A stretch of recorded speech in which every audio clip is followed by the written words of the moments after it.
Sa unang tingin, animoy bagong damit ang mga ito.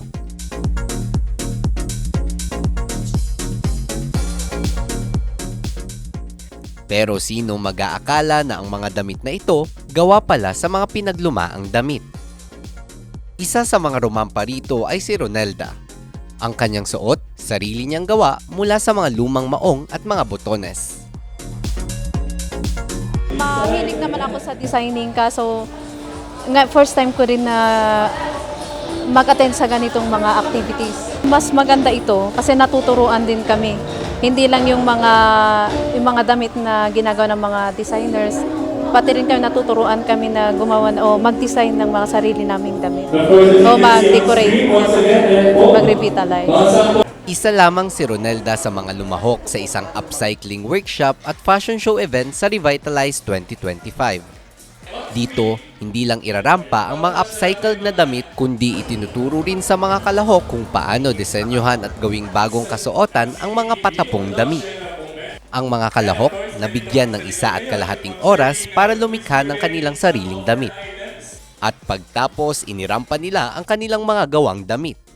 Nakakatulong ito mas lalo na sa mga kabataan ngayon na para marunong silang mag-recycle ng mga materials na hindi na lang puro brand new yung binibili natin, kundi pwede silang gumawa ng sarili ng damit. Pagkatapos nito, inirampa rin ng ilang local fashion designers ang kanilang mga sariling obra bilang bahagi ng advokasya para sa sustainable fashion.